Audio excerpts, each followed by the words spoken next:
Imagine this. You accidentally cut your finger. It bleeds, it stings, and then somehow, without any conscious effort, your body starts repairing itself. But here's the real mystery.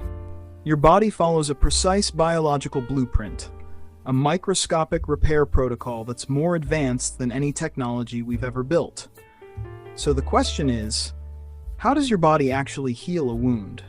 And why does it know exactly what to do every single time? Let's break down the science.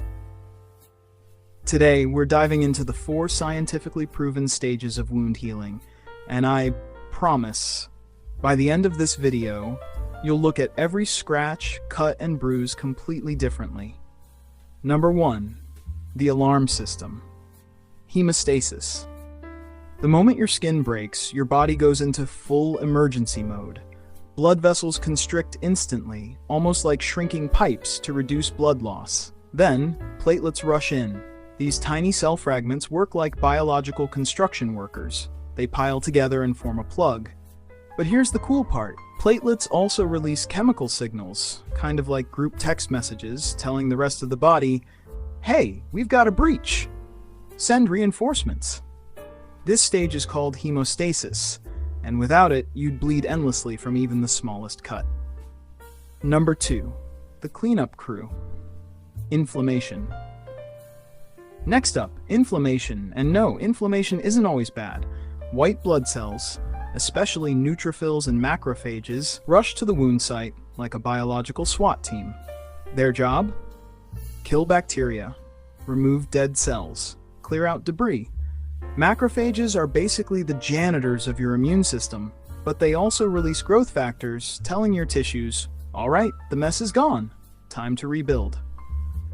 The redness, heat, and swelling you feel? That's just your body working overtime to defend you.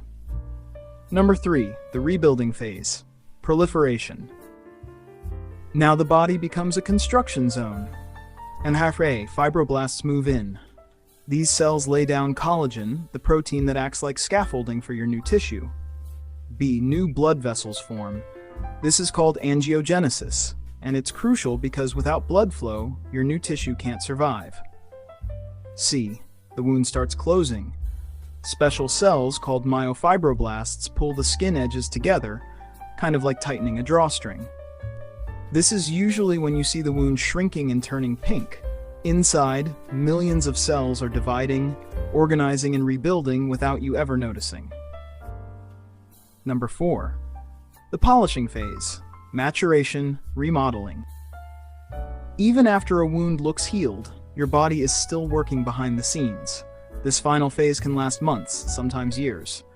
Your collagen fibers reorganize from a messy web into a stronger, more aligned structure. The tissue becomes more elastic, more durable, and more resilient. And here's something fascinating. Scar tissue contains collagen, but it's arranged differently, less flexible, less complex.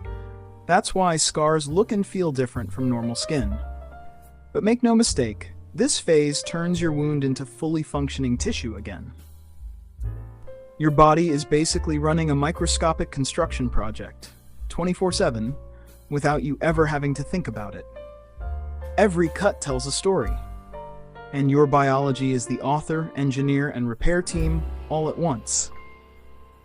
If you want more science breakdowns like this, hit the like button, subscribe, and let me know what other biological mysteries you want explained.